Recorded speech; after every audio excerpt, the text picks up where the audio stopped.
എടുത്തൊരു സമയമാണ്. Thank you so much for your cooperation. I would love to set the stage now for the press meet to begin.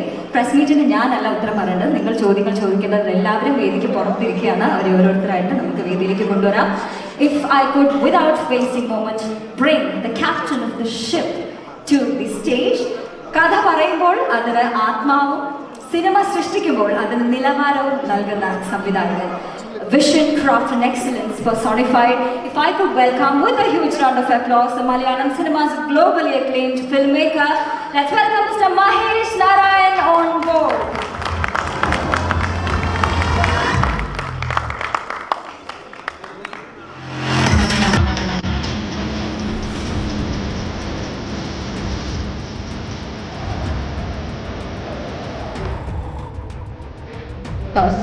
അദ്ദേഹത്തിൻ്റെ ഇവിടെയാണ് എന്നോട് പറഞ്ഞിരുന്നത്. പക്ഷേ പ്രോബ്ലം വേറെ ഒരുപാട് moving on.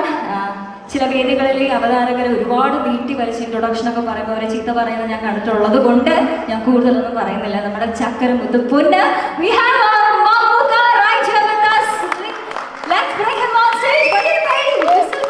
Whatever you can do it, because there is none other like him. There is nobody else but Mammootty. Welcome, Mamuka.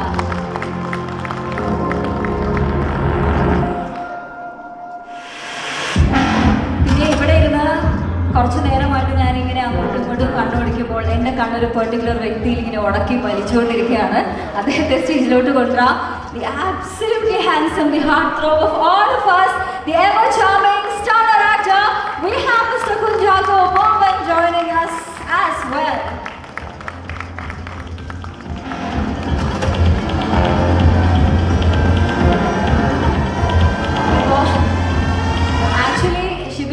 എല്ലാവരും ആ സൈഡിലേക്കായി. ഇനിയിപ്പോൾ ക്യാമറ എല്ലാം അങ്ങോട്ട് കൊണ്ടുപോകുന്നതായിരിക്കും നല്ലതെന്ന് എനിക്ക് തോന്നുന്നു. We have other prominent figures joining us on stage as well.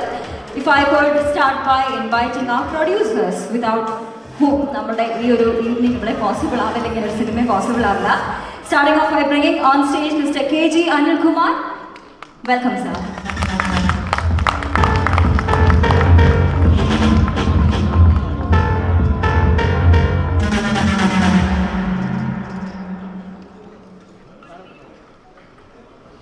Sir എവിടെ ഇരിക്കുമെന്ന് ഞാനിങ്ങനെ നോക്കിക്കൊണ്ടിരിക്കുകയായിരുന്നു.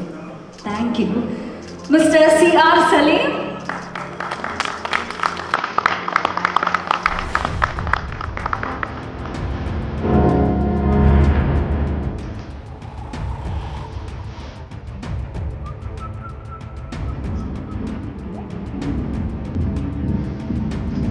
Okay. Mr. Subhash George Mandel. Welcome.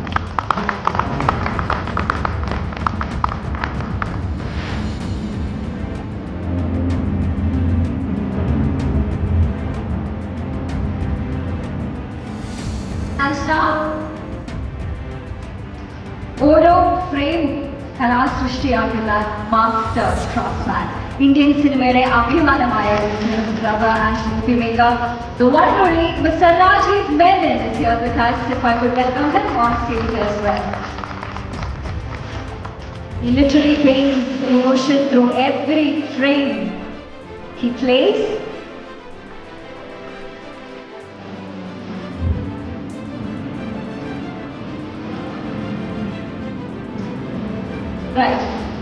ഇനി കുറച്ചധികം സുന്ദരികൾ ഇവിടെ അംഗീകരിക്കുന്നുണ്ട്. അവരെ ഒരുമിച്ച് നമുക്ക് സ്റ്റേജിലേക്ക് കൊണ്ടുവരാം. I would love to start by inviting this fantastic actor. We have Darshana Rajendran joining us on stage. ദർശനോടൊപ്പം ഞാൻ ഇൻവൈറ്റ് ചെയ്യുന്നു Seven Shihab. And to grace the occasion we have Grace Anthony.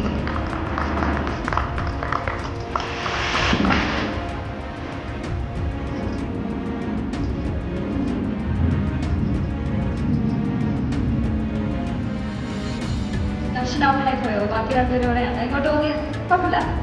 Okay, no problem at all. ഇനി I would love to welcome Mr. Ishan. Welcome Ishan, Shahin Siddiq and Sanada.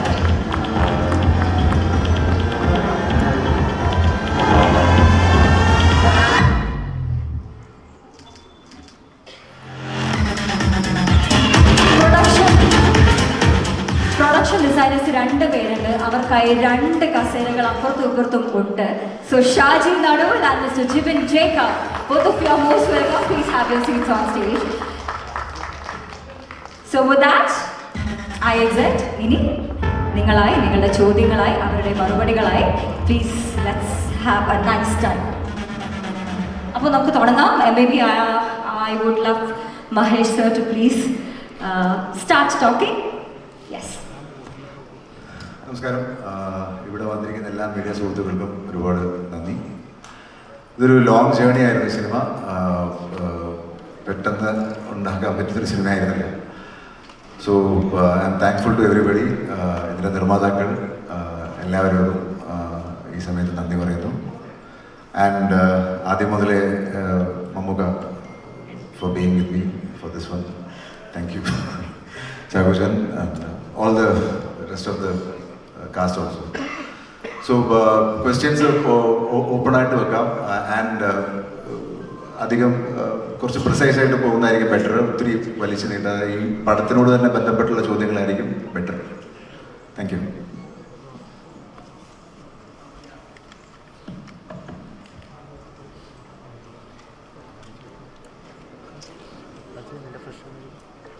Questions നമുക്ക് വന്ന കാര്യത്തിലേക്ക് കടക്കാം. നിങ്ങൾ question ചോദിച്ചിട്ട് വേണം നമുക്ക് ഉത്തരം പറയാൻ അല്ലേ? ചോദ്യങ്ങൾ മൈക്ക്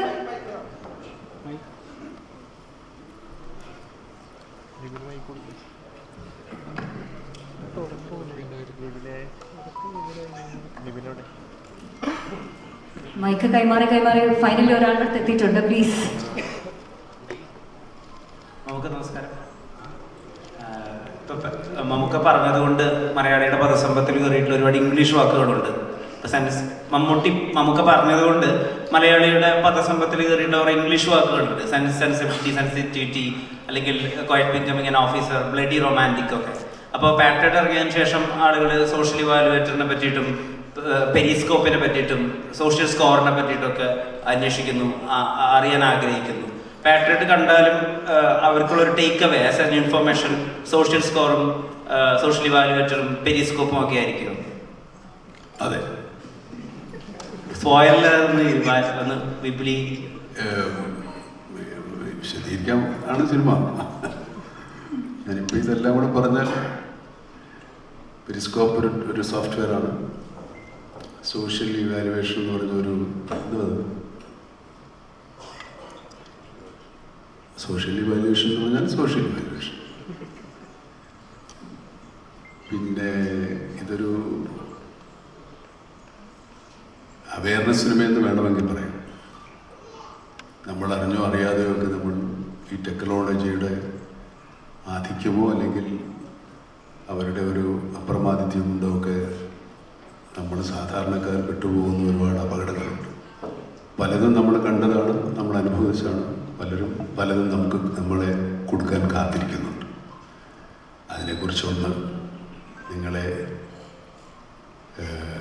ഓർമ്മപ്പെടുത്താൻ വേണ്ടിയാണ് ഈ സിനിമയുടെ കുറേ ഭാഗങ്ങൾ. പക്ഷെ അതിലേക്കുള്ള ശ്രമങ്ങളും എന്ത് കാര്യത്തിനിറങ്ങിയാലും എന്തെങ്കിലുമൊക്കെ എതിർപ്പുണ്ടാവുമല്ലോ, സ്വാഭാവികമായിട്ടും അതും അതിൻ്റെ ഭാഗമാകും. അങ്ങനെയാണതൊരു സിനിമയാണ്. എന്ത് കാര്യത്തിനിറങ്ങിയാലും ഒരു എതിർപ്പുണ്ടാവും. ആ എതിർപ്പിനെ തരണം ചെയ്തുകൊണ്ടുള്ള യാത്രയാണ് സിനിമ. അതിനകത്ത് ഒരുപാട് കഥാപാത്രങ്ങളുണ്ട്. ഈ കഥാപാത്രങ്ങൾ ആരുമില്ലാതെ ഈ സിനിമ മുമ്പോട്ട് പോവുകയോ പൂർണ്ണമാവുകയില്ല. അതുകൊണ്ട് ഇത്രയും ഈ കാണുന്നവരെക്കാൾ അത്രയും കൂടെ നമ്മൾ കാണാത്തവരുണ്ട്, എവിടെയില്ലാത്തവരുണ്ട്. അതാണ് സിനിമയുടെ ഒരു ആമുഖം. അതിനപ്പുറത്തേക്ക് സിനിമ നിങ്ങളുടെ ഭാഷയിൽ പറഞ്ഞാൽ സ്പോയിലറായി പോകും. സ്പോയിലർ ആകാതെ ഞങ്ങളെ കൊണ്ട് എന്തെങ്കിലുമൊക്കെ പറയിപ്പിക്കാൻ പറ്റിയാൽ വളരെ സന്തോഷം. ഇല്ലെങ്കിൽ നമുക്ക് എല്ലാവരും കൂടെ ഇത് കണ്ടു കേട്ട് ഇവിടെ നിന്ന് പിരിയാം. മഹേഷ്, ഇപ്പോൾ ഇന്ത്യയിലെ തന്നെ ഏറ്റവും 2 വലിയ പെർഫോമേഴ്സിനെ പ്രധാന റോളുകളിലേക്ക് കാസ്റ്റ് ചെയ്യുമ്പോഴും കഥയാണ് നായകൻ അല്ലെങ്കിൽ വിഷയമാണ് പ്രധാനം. എപ്പോഴാണ് അങ്ങനത്തെ ഒരു അവസ്ഥയിലെത്തിയത്? ഈ വിഷയം പറയാൻ ഏറ്റവും 2 വലിയ പെർഫോമേഴ്സിന് ആവശ്യമുണ്ട്. അപ്പുറത്ത് ഇതിൻ്റെ ലോഡ് കൂടി ഉണ്ടല്ലോ. ഇവരിൽ നിന്ന് ഏറ്റവും നല്ല ഔട്ട് ഉണ്ടാവണം, ഇവരുടെ ഒരു സ്റ്റാർ ഇമേജിനെ ബാക്കിയുള്ളവർക്ക് സാറ്റിസ്ഫൈ ചെയ്യണം, ഇവരുടെ മാർക്കറ്റ്. ഈ പ്രഷറിനെയും ഈ കൊമേഴ്ഷ്യൽ സൈഡിനെയും ഈ കൊമേഴ്ഷ്യൽ വയബിലിറ്റിയും എങ്ങനെയാണ് മനസ്സിലാക്കിയത്? ആ ടെൻഷൻ എത്രമാത്രം ഉണ്ട് ഈ മൊമെന്റിൽ? ഇത് കഥ ഉണ്ടായി കഴിഞ്ഞിട്ടാണ് എല്ലാ പ്രാവശ്യവും ഞാൻ ഒരു ആക്ടറിൻ്റെ അടുത്തോട്ട് പോകുന്നത് നരേഷന് വേണ്ടിയിട്ട്. ഒരു ചെറിയൊരു ഐഡിയ ആയിട്ട് പോയിട്ടില്ല ഇതുവരെ. അപ്പം അങ്ങനെ ഇതൊരു കഥയുടെ രൂപമായി കഴിഞ്ഞതിന് ശേഷം പ്ലോട്ട് ഡ്രിവൺ കഥയാണെന്നുള്ളത് മനസ്സിലായി. പക്ഷേ ഈ സിനിമ ഡിമാൻഡ് ചെയ്യുന്ന ഒരു സ്കെയിലുണ്ട് ഈ പടത്തിന്. ക്യാരക്ടേഴ്സും കുറച്ചുകൂടെ ഗ്രാവിറ്റി കൂടിയ ക്യാരക്ടേഴ്സാണ്. അപ്പോൾ അതുകൊണ്ടാണ് അങ്ങനെ ഒരു പ്രോസസ്സിലോട്ട്, അല്ലാതെ നമ്മളൊരു മനഃപൂർവ്വം ഇതൊരു സ്റ്റാർ സ്റ്റഡഡ് സിനിമയാക്കാം എന്നുള്ളൊരു ധാരണയിൽ തുടങ്ങിയ പടമല്ല. ആദ്യം ഇതിൻ്റെ എന്താ പറയുക, ഒരു രൂപം ആദ്യം ഞാൻ പറഞ്ഞത് മമ്മൂക്ക എടുത്ത് തന്നെയാണ്. അതിനുശേഷം പിന്നീടാണ് ബാക്കി എല്ലാവരും സിനിമയിലേക്ക് വന്നത്. സിനിമയിൽ അങ്ങനെ ഞാൻ ബാക്കി ഇതിനകത്തുള്ള കച്ചവട ചേരുവകൾ എന്തൊക്കെയാണ്, അല്ലെങ്കിൽ അതിൻ്റെ എന്താ പറയുക, അത്തരം കാര്യങ്ങളെ കുറിച്ച് ഞാൻ അങ്ങനെ കൺസേൺ അല്ല. കാരണം ഓർഗാനിക്കലി ഇതിനകത്ത് വന്നിരിക്കുന്ന ചില വിഷയങ്ങളുണ്ട്. ഞാൻ പറയുന്നത് അതിനകത്തോട്ട് കഥയുടെ രൂപത്തിൽ വന്നു പോയിരിക്കുന്ന വിഷയങ്ങളുണ്ട്. അത് തന്നെ ആണ് ഇതിൻ്റെ കമേഴ്ഷ്യൽ ഫാക്ടർ എന്ന് ഞാൻ വിശ്വസിക്കുന്നു. ബാക്കി കണ്ടവരാണ് പറയേണ്ടത്. Thank you. പക്ഷേ നമസ്കാരം. ഈ സിനിമയെ ബന്ധപ്പെട്ട് അതിൻ്റെ സെൻസറിങ്ങിലേക്ക് വരുമ്പോൾ വില്ലൻ്റെ പേരുമായി ബന്ധപ്പെട്ട് ചില വാർത്തകൾ പുറത്തു വന്നിരുന്നു. നമ്മുടെ രാജ്യത്തെ രാഷ്ട്രീയ പാർട്ടി നേതാവിൻ്റെ മകൻ്റെ പേരുമായി സാമ്യമുണ്ട്, അതുകൊണ്ട് സെൻസർ ബോർഡ് ചെറിയ പ്രശ്നം ഉന്നയിച്ചിട്ടുണ്ട്. അത് പെട്ടെന്ന് പരിഹരിക്കാൻ കഴിഞ്ഞോ? ഇത്തരം ഒരു എഴുത്തുകാരൻ്റെയോ അല്ലെങ്കിൽ ഒരു സംവിധായകൻ്റെയോ ഒക്കെ ചിന്തയിലും എഴുത്തിലൊക്കെ വരുന്ന കാര്യത്തിന് വല്ലാതെ കട്ടി വീഴുന്നുണ്ട് ഈ കാലത്ത് എന്നുള്ളൊരു തോന്നലുണ്ടോ? അതിൽ മഹേഷ് ഏട്ടൻ്റെയും മമ്മൂക്കയുടെയും പ്രതികരണം പ്രതീക്ഷിക്കുന്നു. ഈ പടത്തിൻ്റെ സെൻസറിങ് ജോലികൾ കഴിഞ്ഞു. അതായത് ഇപ്പം പ്രശ്നങ്ങളൊന്നുമില്ലാതെ സർട്ടിഫിക്കറ്റ് കയ്യിൽ കിട്ടാനുള്ളൊരു കാത്തിരിപ്പ് മാത്രമേ ഉള്ളൂ. ബാക്കി ജോലികൾ കഴിഞ്ഞു. മറ്റു കാര്യങ്ങളെക്കുറിച്ച് എനിക്ക് തോന്നുന്നു നിങ്ങൾക്ക് തന്നെ സെൻസർ കാർഡുകളൊക്കെ വന്നു കഴിയുമ്പോൾ നിങ്ങൾക്ക് മനസ്സിലാവും മറ്റു കാര്യങ്ങൾ. പിന്നെ നമ്മൾ ഒരു സിനിമ, കമേഴ്ഷ്യൽ സിനിമ നമ്മൾ തിയേറ്ററിലേക്ക് എത്തിക്കുന്ന ഒരു സിനിമ പറയുന്ന സമയത്ത് നമ്മളുടെ രാജ്യത്തിൻ്റെതായിട്ടുള്ള ചില കാര്യങ്ങൾ നമ്മൾ സൂക്ഷിക്കേണ്ടതായിട്ടുണ്ട്. ഡെഫിനറ്റ്ലി അത് നമ്മളെല്ലാവരും മാനിക്കുന്നു. അത്രയും എനിക്ക് ഇതിനകത്ത് പറയാം. എന്തെങ്കിലും അത്രേ ഉള്ളൂ. അത് തന്നെയാണ് സത്യം. Okay, thank you.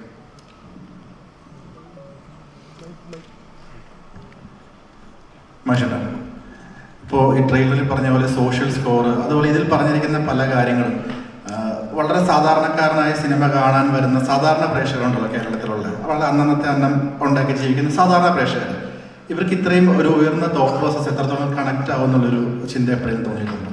ഇവിടെ വന്നിരിക്കുന്ന ഒരു 100% ആളുകൾ ഫോൺ ഉപയോഗിക്കുന്നവരാണെന്ന് തോന്നുന്നു. ഫോൺ ഉപയോഗിക്കുന്ന എല്ലാവർക്കും മനസ്സിലാവും, സിനിമ മനസ്സിലാവും. സോഷ്യൽ സ്കോർ എന്താണെന്നാണോ ഉദ്ദേശിച്ചത്? അത് സിനിമ വിശദീകരിക്കും. അത് വരെ വെയിറ്റ് ചെയ്യാം. മതി. പിന്നെ ഇതിലെ കമേഴ്ഷ്യൽ എലമെൻറ്റ്സ് എന്നൊക്കെ പറയുന്ന ഈ സിനിമയിൽ അതിൻ്റെ ഘടകങ്ങളൊക്കെ മാറിക്കഴിഞ്ഞു. അതിൻ്റെ കണക്കും ഘടനയും ഒക്കെ മാറിക്കഴിഞ്ഞു. കമേഴ്ഷ്യൽ എലമെൻസിൻ്റെ എലമെൻസിൻ്റെയും സ്റ്റാർ വാല്യൂവിൻ്റെയും ഒക്കെ മാനങ്ങളൊക്കെ മാറിക്കഴിഞ്ഞില്ലേ. അതുകൊണ്ട് അതൊന്നും ഈ സിനിമയെ ബാധിക്കാൻ സാധ്യതയില്ല. ഈ സിനിമയെ സംബന്ധിച്ചിടത്തോളം കഥയും കഥയ്ക്കൊത്ത നടന്മാരുമാണ് ഈ സിനിമയിൽ ഉൾപ്പെടുത്തിയിരിക്കുന്നത്. തീർച്ചയായിട്ടും അത് തന്നെയായിരിക്കും ഇതിൻ്റെ ഏറ്റവും വലിയ കമേഴ്ഷ്യൽ ഘടകം. ജനങ്ങൾക്ക് സിനിമ രസകരവും വിജ്ഞാനപ്രദവും ചിന്താദീപകവും ഒക്കെ ആവുന്നതാണല്ലോ അതിൻ്റെ ഒരു പൂർണ്ണമായിട്ട് ചിരിച്ചുല്ലസിച്ച് പോകുന്നതിനപ്പുറത്തേക്ക് എന്തെങ്കിലും നമ്മൾ വീട്ടിൽ പോകുമ്പോൾ ടേക്ക് അവേ എന്ന് പറയുന്നത് എന്തെങ്കിലും ഒരു കാര്യം ഒന്നെങ്കിലും ഒന്ന് കൊണ്ടുപോകാൻ ഉണ്ടാകണം എന്ന് നിർബന്ധമില്ല, എന്നാലും ആഗ്രഹിക്കാറുണ്ട്. അതൊക്കെ എന്തെങ്കിലും കൂടെ ചേർത്തിട്ടുണ്ട്. അതും നമ്മൾ നേരത്തെ പറഞ്ഞ വ്യവസായ ഘടനയുടെ അല്ലെങ്കിൽ കമേഴ്ഷ്യൽ എലമെൻസിൻ്റെ ഭാഗമാണ്. അത് ഈ സിനിമയിൽ ഉടനീളമുണ്ട്. അല്ലെങ്കിൽ ഈ സിനിമ അങ്ങനെയുള്ള ഒന്നാണ്. നമുക്ക് ഇവിടെ സ്ട്രൈറ്റ് ഇപ്പം ഇന്ത്യൻ സിനിമയിൽ സ്റ്റാർഡം നോക്കാതെ സിനിമ ചെയ്യുന്ന 2 സൂപ്പർ സ്റ്റാർ ഉണ്ടെങ്കിൽ അത് മമ്മൂക്കയും ലാലേട്ടനുമാണ്.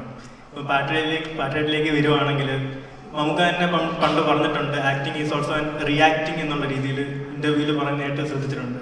അപ്പം ലാലേട്ടനായിട്ട് കോമ്പിനേഷൻ ചെയ്യുമ്പോൾ മമ്മൂക്കയുടെ ഭാഗത്തു നിന്ന് അത്തരത്തിലുള്ള ഒരു റിയാക്ഷൻ കൊടുക്കാനായിട്ട് ഒരു ഡയറക്ടർ പറയുന്നത് അല്ലാതെ എന്തെങ്കിലും നിങ്ങൾ ഇംപ്രവൈസ് ചെയ്ത് എന്തെങ്കിലും കാര്യങ്ങൾ ചെയ്തിട്ടുണ്ടോ? അതിനെപ്പറ്റി ഒന്നും. അതെല്ലാവരുടെ കൂടെ ഉണ്ട്. ലാലേട്ടൻ്റെ കൂടെ ഒന്നുമില്ല. ലാലേട്ടൻ ആരോട് അഭിനയിച്ചാലും അതുണ്ടാവും, ഞാൻ ആരോട് അഭിനയിച്ചാലും ഉണ്ടാവും. അങ്ങനെ റിയാക്ട് ചെയ്യണ്ടേ. പിന്നെ അഭിനയത്തിൻ്റെ എല്ലാ കാര്യവും സംവിധായകൻ പറഞ്ഞു തരണം എന്നില്ല. നമ്മളവധി അദ്ദേഹം ബോധ്യപ്പെടുത്തിയാൽ നമ്മളെന്തെങ്കിലും കാര്യങ്ങൾ ചെയ്തിട്ടുണ്ടെങ്കിൽ അതിനെ തെറ്റുതിരുത്തുക മാത്രമേ ഒരുവിധം പരിചയസമ്പന്നരായ സംവിധായകർ ചെയ്യാറുള്ളൂ.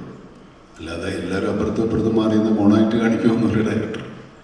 നമ്മളെടുത്ത് നമ്മുടെ സീൻ വായിച്ച് നമ്മൾ പറഞ്ഞ് മനസ്സിലാക്കി അതെങ്ങനെ ചെയ്യും 1, 2, 3 പ്രാവശ്യം കണ്ട് എന്തെങ്കിലും തെറ്റുകളുണ്ടെങ്കിൽ തിരുത്തി അങ്ങനെ ബോധ്യപ്പെട്ടതിന് ശേഷമേ ഇത് ടേക്കായിട്ട് വരുള്ളൂ. ടേക്ക് എടുത്താലും അദ്ദേഹം ഉദ്ദേശിക്കുന്ന തരത്തിൽ പൂർണ്ണമായ ഒരു പ്രകടനം ഉണ്ടായതിനു ശേഷമേ അത് ഓക്കെ ആകും. അപ്പം അത് നടന്മാരുടെയും സംവിധായകരുടെയും ഒക്കെ ചുമതലകൾ നിർവഹിക്കലാണ്. പിന്നെ നമ്മൾ 1 or 2 മറുപടി പറയാം. എന്നിട്ട്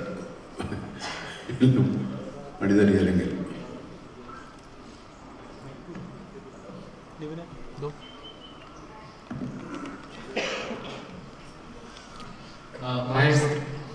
നമസ്കാരം സാർ. സാറിൻ്റെ എല്ലാ സിനിമകളും എടുത്ത് നോക്കിയാലും സാറിൻ്റെ എല്ലാ സിനിമകളും എടുത്ത് നോക്കിയാലും എപ്പോഴും ഒരു റിയലിസ്റ്റിക് എലമെന്റ് ഉണ്ടോ? പ്രേക്ഷകന് കണക്ട് ചെയ്യാൻ പറ്റുന്ന ഒരു ഇമോഷണൽ ഹൂക്കിംഗ് ഉള്ള എല്ലാ എലമെന്റ്സും ചെയ്യുന്ന ഒരു ആളാണ് താങ്കൾ.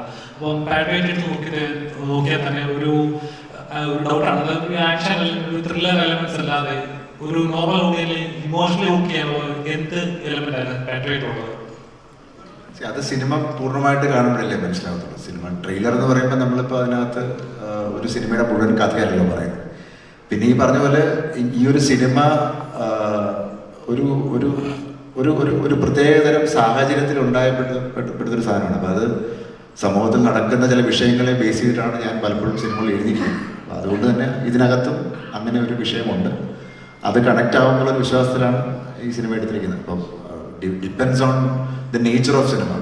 അത് ചിലപ്പോൾ ഞാനൊരു പടം കുറച്ചുകൂടെ ഇൻഡി സ്പേസിലായിരിക്കും ചെയ്യുന്നത്, ചിലപ്പോൾ കുറച്ചുകൂടെ കമേഴ്ഷ്യൽ സ്പേസിലായിരിക്കും ചെയ്യുന്നത്. മാറി ചെയ്യുന്നതാണ് നല്ലതെന്ന് തോന്നുന്നു. അതേപോലെ ഈ സിനിമ അനൗൺസ് ചെയ്ത് അന്ന് തൊട്ട് മലയാളികൾ ഏറ്റവും കൂടെ എക്സൈറ്റഡ് ആണ്. ഇതിന്റെ ഓരോ ന്യൂസ് പോസ്റ്ററുകൾ വരുമ്പോഴും ഇതിന്റെ ന്യൂസുകൾ കാണുമ്പോഴും എല്ലാം എക്സൈറ്റഡ് ആണ്. എന്താണ് സംഭവിക്കുന്നത്? മമ്മൂക്ക ലാലേട്ടൻ ഫേസ് ടു ഫേസ് ഉള്ള സിനിമയായിരിക്കും, അല്ലെങ്കിൽ ഒരു ചങ്ങനത്തെ കഥാപാത്രമായിരിക്കാം. അത് മാത്രമല്ല ഇത്രയും മലയാളത്തിൽ 2020 ശേഷം ഇത്രയും മൾട്ടി സ്റ്റാർസ് നിർമ്മിക്കുന്ന ഒരു വലിയൊരു ചിത്രം കൂടിയാണ്. അപ്പോൾ ആ എക്സ്പെക്ടേഷൻസ് ഒക്കെ ഒരുപാട് ഹൈ ആണ് ഓൾറെഡി. അപ്പോൾ ഓരോ കഥാപാത്രത്തിനും ആ സ്ക്രീൻ സ്പേസ് എത്രത്തോളം ഉണ്ടാകുന്ന ഒരു ടെൻഷൻ ഉണ്ടോ? അതുകൊണ്ടാണ് ഞാൻ നേരത്തെ പറഞ്ഞത്, കഥ മുഴുവനായതിനു ശേഷമാണ് ആക്ടേഴ്സിനെ അപ്രോച്ച് ചെയ്തിരിക്കുന്നത്. അപ്പം അവരവർക്ക് ചെയ്യാനുള്ള പാർട്ടുകൾ നമുക്ക് നേരത്തെ പറഞ്ഞ പോലെ ഒരു പ്ലോട്ട് ഡ്രിവൺ കഥയ്ക്കകത്ത് എല്ലാവർക്കും താരങ്ങളായിട്ടല്ല കഥാപാത്രങ്ങളായിട്ട് അഭിനയിക്കാനുള്ള സ്പേസ് ഉള്ളതുകൊണ്ടാണ് എനിക്ക് തോന്നുന്നു എല്ലാവരും വന്നിരിക്കുന്നത്. അല്ലാതെ ആരും ഇങ്ങനൊരു ഓൺസെപ്പിൾ ചെയ്തേക്കാം, നമ്മളിങ്ങനെ ഒരു താരനിബിഡമായ ഒരു സിനിമ ചെയ്തേക്കാം എന്നുള്ള ഒരു ധാരണയിൽ ഇനിയുള്ള കാലത്ത് എനിക്ക് തോന്നുന്നില്ല മലയാളത്തിൽ അങ്ങനെ സിനിമ ഉണ്ടാവും. സിനിമ ഡിമാൻഡ് ചെയ്യുന്നുണ്ടെങ്കിൽ ഡെഫിനറ്റ്ലി അതിന് നമുക്ക് അപ്രോച്ച് ചെയ്യാൻ പറ്റുന്നുണ്ട്. അങ്ങനെയാണത് എന്താ പറയുന്നത്, ആക്ടേഴ്സിനെയാണ് കൂടുതൽ ഫോക്കസ് ചെയ്യുന്നത്. അപ്പോൾ ഒരുപാട് നാളത്തിന് ശേഷം കാത്തിരിപ്പിന് ശേഷം ഇറങ്ങുന്നൊരു ചിത്രം വന്നാലും ഏറ്റവും കൂടുതൽ മലയാളികൾ എക്സ്പെക്ട് ചെയ്യുന്ന ഓരോ സിനിമ ഇറങ്ങുന്ന സമയത്തും പറയാറുണ്ട് മമ്മൂക്ക ലാലേട്ട് ഒരുമിക്കുന്ന ഒരു ചിത്രം എന്ന് വരും, അതിന്റെ റിസൾട്ടാണ് ഈ ഇന്ന് വരാൻ പോകുന്നത്. എത്രത്തോളം എക്സൈറ്റഡ് ആണ് ഒരു സ്ക്രീനിൽ വീണ്ടും ഒരേപോലെ പ്രേക്ഷകർ കാണുമ്പോൾ ഒരു എക്സൈറ്റ്മെന്റ് ഉണ്ടല്ലോ? അത് നമ്മൾ ഈ പല ഭാഷകളിൽ നിന്നും മാസ സിനിമകളിലൂടെ വന്നിറങ്ങാറുണ്ട്, നമ്മളത് കൈയടിച്ച് സ്വീകരിക്കാറുണ്ട്. അങ്ങനത്തെ ഒരു മാസ സിനിമ നമ്മളാരെങ്കിലും അഭിനയിച്ചാൽ നിങ്ങൾ അത്ര കൈയടിച്ച് സ്വീകരിക്കാനില്ല. എന്തുകൊണ്ടാണ്? ഞങ്ങളിൽ നിങ്ങൾ അതല്ല പ്രതീക്ഷിക്കുന്നത് എന്നുള്ള ഒരു കാര്യം കൂടെ ആലോചിക്കണം. ഇതിപ്പോൾ ഞങ്ങൾ രണ്ടുപേരും കൂടെ അങ്ങോട്ടും ഇങ്ങോട്ടും വന്ന് മറ്റേ പടത്തിൽ വന്നിട്ട് ആ ടീം ടൂം എന്നൊക്കെ പറഞ്ഞ് ഡയലോഗ് അടിച്ച് അങ്ങോട്ടും ഇങ്ങോട്ടും 2 ഇടി ഇടിച്ച അവസരം കെട്ടിപ്പിടിച്ച് മൂന്നാമതൊരാണ് ഇടിക്കുന്ന കഥയല്ല ഇത്. ഞങ്ങൾ രണ്ടുപേരും 2 കഥാപാത്രങ്ങളായിട്ട് അഭിനയിക്കുന്നതാണ്. അതിന് ഈ നിങ്ങൾ പറയുന്ന സ്റ്റാർഡം മറ്റേ കമേഴ്ഷ്യൽ വാല്യൂ ഒക്കെ ഉള്ളവർ തന്നെയാണ്. അത് നിങ്ങളുണ്ടാക്കി തന്നാണ്. പ്രേക്ഷകരാണ് ഈ സിനിമയിൽ ഇങ്ങനെയൊക്കെ അവതരിപ്പിക്കാനും അഭിനയിക്കാനും ഞങ്ങളെ പ്രേരിപ്പിക്കുന്നത്. ഞങ്ങൾ വളർത്തിയെടുത്തുവെന്നോ അങ്ങനത്തെ കാര്യങ്ങളൊക്കെ പറയുന്ന കാലം പോയിട്ടു. നിങ്ങൾ വളർന്നത് കൊണ്ടാണ് ഞങ്ങൾ വളർന്നത്. ഇതേതരം സിനിമകൾ പ്രേക്ഷകൻ കാണാൻ മാത്രം വളർന്നിരിക്കും എന്നുള്ള ധൈര്യത്തിലാണ് ഇങ്ങനെയുള്ള സിനിമകൾ നമ്മളെടുക്കുന്നത്. അല്ലെങ്കിൽ രണ്ടുപേരും കൂടെ നീ ആ വലുത് ഞാനാ വലുത് എന്നൊക്കെ പറഞ്ഞ് വരാം. അങ്ങനെയൊന്നും വരുന്നില്ല. ഞങ്ങൾ രണ്ടുപേരും 2 കഥാപാത്രങ്ങളായിട്ടാണ് അഭിനയിക്കുന്നത്. ഒരുപക്ഷെ എന്നെ സംബന്ധിച്ചിടത്തോളം, ലാലിനെ സംബന്ധിച്ചിടത്തോളം ഈ സിനിമയിൽ ഞങ്ങൾ ഇത് മുമ്പ് കണ്ടിട്ടില്ലാത്ത കഥാപാത്രങ്ങളായിട്ടാണ് വരുന്നത്. മലയാള പ്രേക്ഷകർക്ക് അധികം പരിചയമില്ലാത്ത കഥാപാത്രങ്ങളും പരിചയമില്ലാത്ത കഥാപശ്ചാത്തലവുമാണ് ഈ സിനിമയിലുള്ളത്. കാരണം നമ്മുടെ കുറച്ചുകൂടെ ദേശീയ അന്തർദേശീയ തലത്തിലേക്ക് നമ്മുടെ കഥാപരിസരങ്ങൾ മാറുകയാണ്. നമ്മൾ എത്രത്തോളം വളരുന്നു എന്നുള്ളത് തന്നെയാണ് അതിൻ്റെ ഏറ്റവും വലിയ തെളിവ്.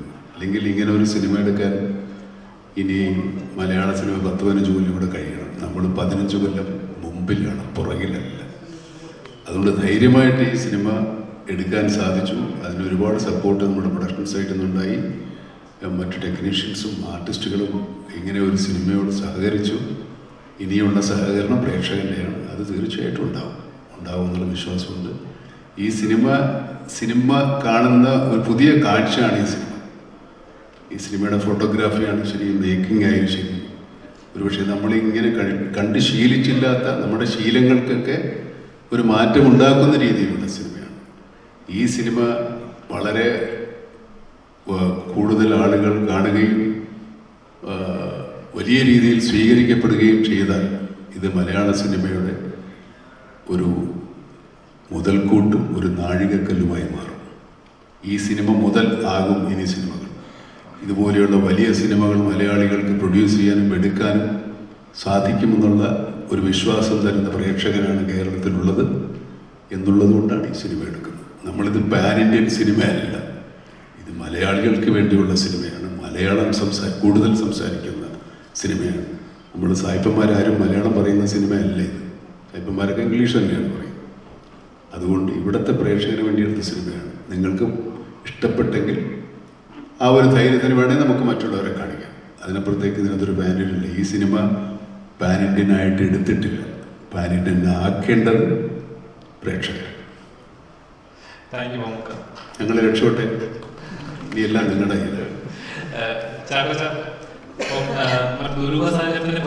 പറഞ്ഞായിരുന്നു അതൊരു ചെറിയ പെരുന്നാളാണ്, വലിയ പെരുന്നാൾ മെയ് 1 വരുത്തുന്നുണ്ടെന്ന്. മെയ് 1 അധികം ദിവസങ്ങളില്ല. അപ്പം അതേപോലെ തന്നെ ഇപ്പം ഒരു 2 ലെജൻസിന് മുമ്പിൽ ഒരേ ഫ്രെയിമിൽ ആ സ്പേസ് ഷെയർ ചെയ്യാൻ പോകുന്ന ചെറിയൊരു കാര്യമല്ല അത്. എങ്ങനെയുണ്ടായിരുന്നു അവരുമായിട്ട് എന്താ പറയുക, ഇടിച്ചു നിൽക്കാൻ പാട് കേട്ടോ? ഇല്ല, ഞാനൊരു ഓളത്തിലൊക്കെ പോവുമായിരുന്നു. ഇതൊക്കെ ഒരു സ്വപ്നം അല്ലെങ്കിൽ ഒരു സ്വപ്ന സഞ്ചാരം എന്നുള്ള രീതിയിൽ കാണുവാനായിട്ട് ഞാൻ ആഗ്രഹിക്കുന്നു. ഓഫ്കോഴ്സ് നമ്മൾ ക്യാമറ ഓണാകുമ്പോൾ നമ്മൾ കഥാപാത്രങ്ങളായിട്ട് മാറുന്നു. എന്നതിനപ്പുറം 2 പ്രതിഭകളുടെ കൂടെ, മഹാപ്രതിഭകളുടെ കൂടെ അവരോടൊപ്പം ഒരു സിനിമ യാത്ര എന്ന് പറയുന്നത് ഏതൊരു അഭിനേതാവും, മലയാളത്തിലുള്ള അഭിനേതാവ് എന്നുള്ള മാത്രമല്ല, ഏതൊരു അഭിനേതാവും കൊതിക്കുന്ന കാര്യമാണ്.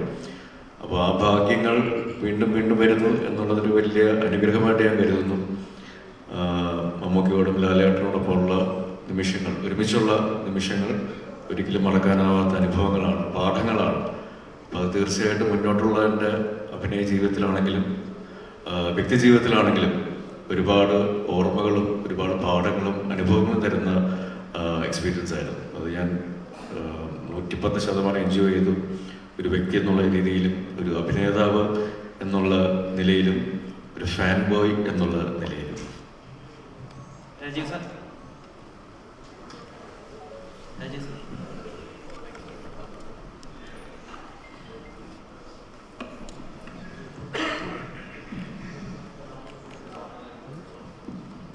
Hello sir.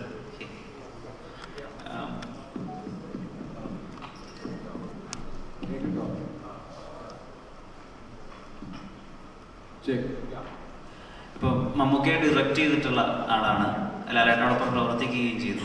അപ്പോൾ ഒരു ഡയറക്ടറുടെ പെർസ്പെക്റ്റീവിൽ അല്ലെങ്കിൽ ഒരു സിനിമാ വിദ്യാർത്ഥി എന്നുള്ള പെർസ്പെക്റ്റീവിൽ ഇപ്പോൾ പലപ്പോഴും ഇവർ രണ്ടുപേരെയും കമ്പയർ ചെയ്യുകയും ഇവർ രണ്ടുപേരുള്ള സാമ്യങ്ങളും അല്ലെങ്കിൽ രണ്ടുപേരുടെയും ക്വാളിറ്റീസിനെ ഡിഫറൻഷ്യേറ്റ് ചെയ്ത് പറയുകയൊക്കെ ചെയ്യുന്ന രീതിയുണ്ടല്ലോ. അപ്പോൾ ഇത്രയും കാലമായിട്ട് ഇവരുടെ കൂടെ ട്രാവൽ ചെയ്യുന്നുണ്ട്, ഇവരുടെ